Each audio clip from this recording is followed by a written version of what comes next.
What's up guys, MattyZ14 here, and welcome back to Kingdom Hearts for the PS4. Now in this video, we're back at Olympus Coliseum yet again, because I grinded a little bit and I hit level 100, so now it's time for us to take on the last tournament in Olympus Coliseum, against the one, the only, Sephiroth. So, this is probably one of the hardest fights in the game.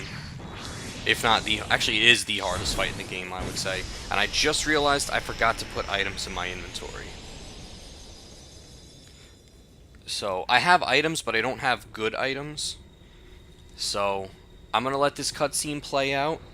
And then I'm going to actually leave and then come back.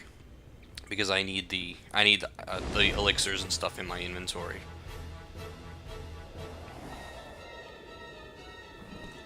So he's got epic music. That's a really intense fight as well.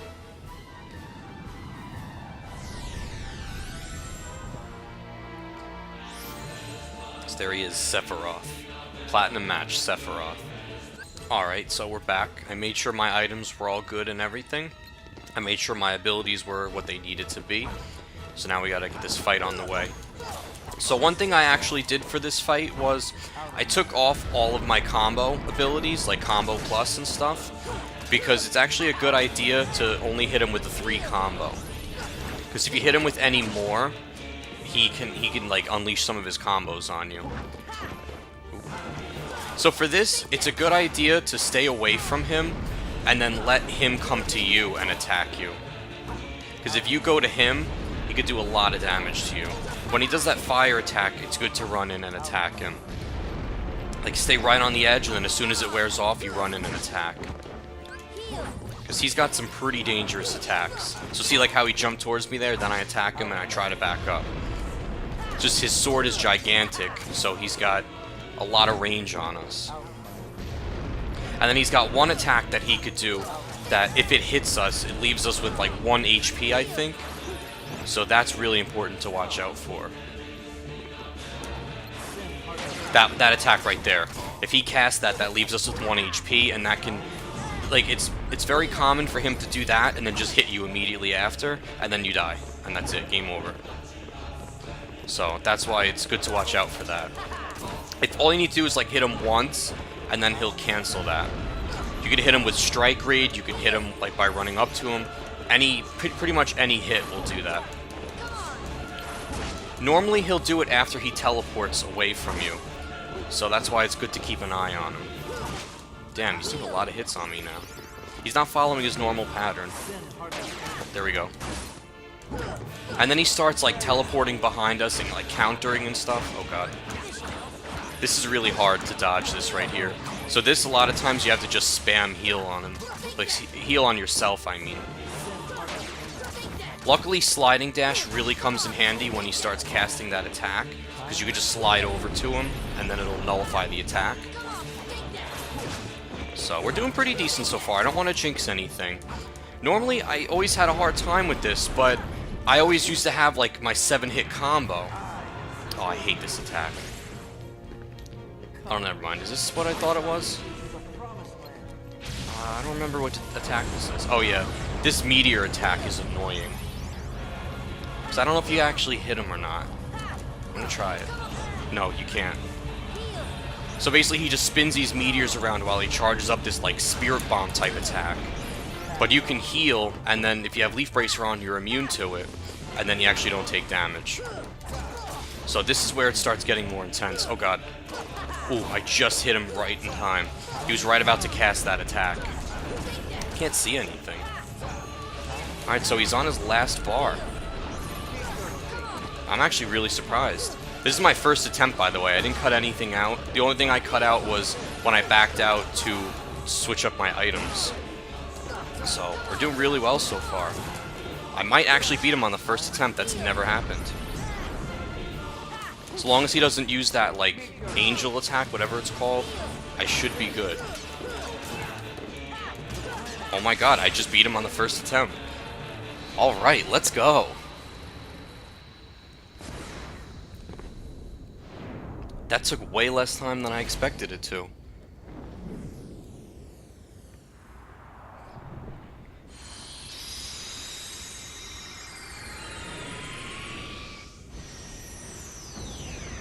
So now he just, like, disappears into Kingdom Hearts 2.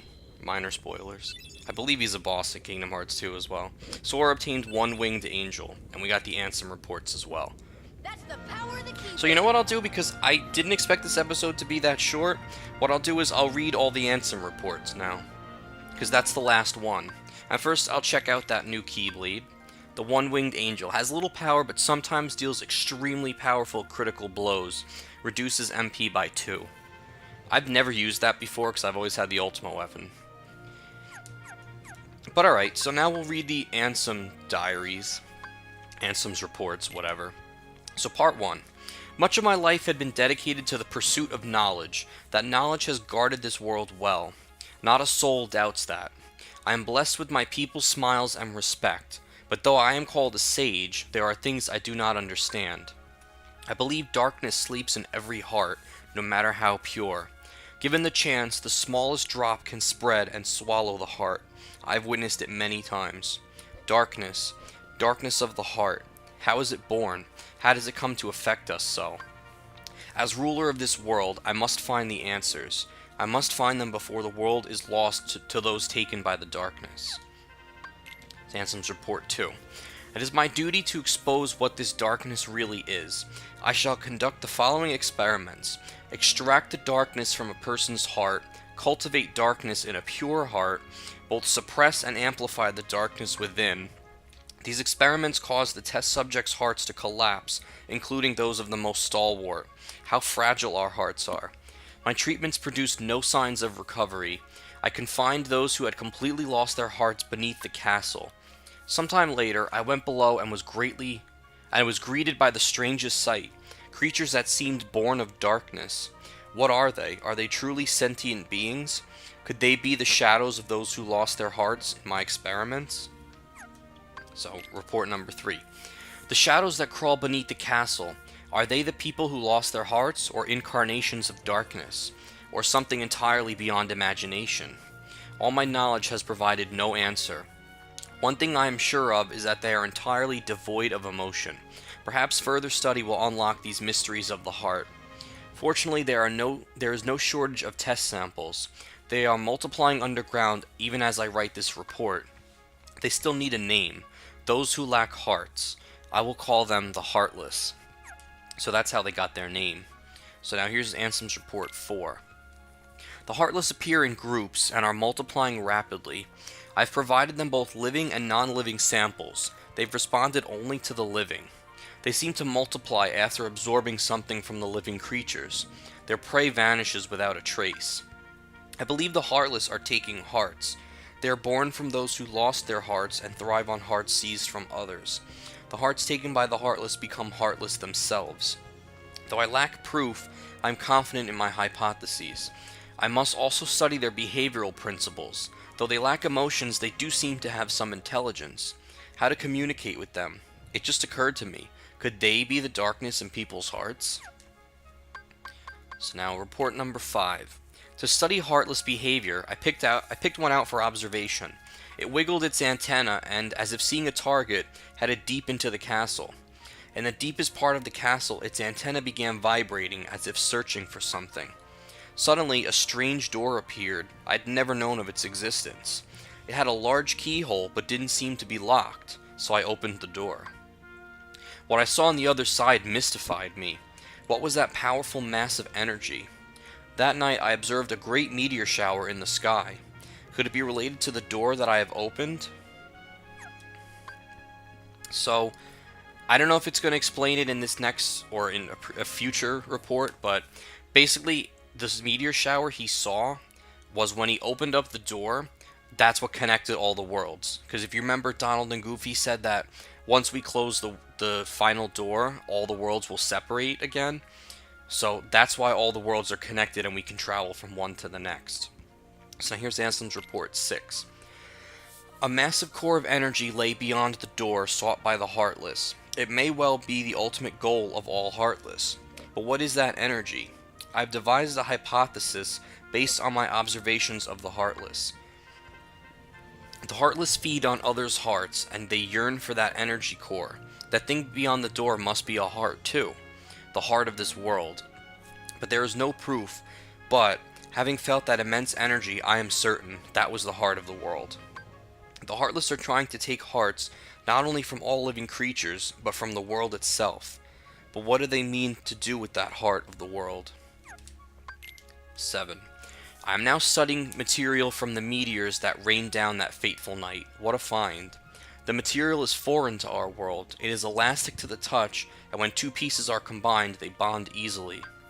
None of the records I've scoured even mention such a substance. Was it introduced to this world when I opened that door? I wonder how many other such materials drift through the atmosphere of this tiny world. I wish I could soar off and find out. Could there be uncharted worlds up there? My curiosity never ceases to grow. But I should stop speaking of such unrealistic dreams. For now, there is no way to venture outside this world. My people and I are all but prisoners of this tiny place. So now, number 8. There is no doubt that the Heartless are deeply connected to people's hearts. Further study may unravel both their motivations and the mysteries shrouding the heart. As a start, I've built a device that artificially creates Heartless. By recreating the conditions that spawn the Heartless naturally, I should be able to produce them artificially. This device is the culmination of all my research thus far. The machine's test run successfully created a Heartless. This may be a step towards creating a heart from nothing.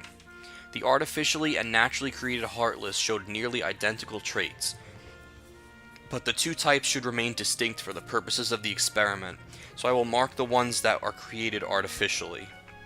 Now, I believe there was something to this. I don't remember exactly what it was, but I think that some of the bosses you fight were created by Ansem, like I think the behemoths or something. I don't remember too much behind that, but I know there's something to that. So now we're on report number 9. Simply astonishing. Today I had a guest from another world. He is a king, and his vessel is built of the material that composed the meteors. He called the pieces gummy blocks.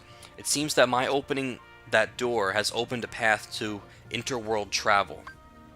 We talked for countless hours, but one story in particular caught my interest, that of a key called the Keyblade. The Keyblade is said to hold phenomenal power. One legend says its wielder saved the world, while another says that he wrought chaos and ruin upon it. I must know what this Keyblade is. A key opens doors. It must be connected to the door that I have opened. Just as people have hearts, so do worlds. The same can be said of the stars in the night sky, and deep within each world lies a door to its heart. The Heartless desire those hearts. Born out of the darkness in people's hearts, they seek to return to a greater heart. Whoops. Yes, that's it. The Heartless come from people's hearts, as does the darkness. Is the core of the world's heart the world of the Heartless? I will pursue the answer there, and become all-knowing. My path is set. I shall seek out the wielder of the Keyblade and the princesses. My body is too frail for such a journey, but I must do this. I will cast it off and plunge into the depths of darkness. Opening the door to a world's heart causes its walls to crumble. These fragments are seen as shooting stars. This explains why these gummy blocks can travel freely to other worlds. I know the catalyst of this collapse, the appearance of the Heartless. However, it will take time to search out the world's doors and to retrieve each heart. Furthermore, the doors can be locked using a Keyblade, making the heart forever unattainable. I must take action before the wielder of this key appears in this world. If the princesses and the Keyblade are connected, they should resonate. I've chosen a girl. I don't know if she holds the princess's powers, but I will find out. She may lead me to the key bearer. I shall set her free and observe. Now, I know who that girl is. If you remember some of the flashbacks we've seen, you might have an idea now, but if he doesn't say it by the end, I'll just say who it is. The body is gone. The heart should have returned to the Heartless, and yet nothing. This one is unlike any other. Its memories remain, and it has yet to take the form of a Heartless. A close eye must be kept on the situation. Much is still unknown. To get to the realm of darkness, one must go through the doors of Kingdom Hearts, the place where the world's hearts connect. Beyond this world is a place in which darkness reigns. Details shall be archived in a separate report. There are many other worlds in existence, some of which we know nothing about. The world in which we live, the realm of darkness, the realm of light, and the world in between. wherein lies true nirvana. So the final report, number 13. Where does the body go when it separates from the heart?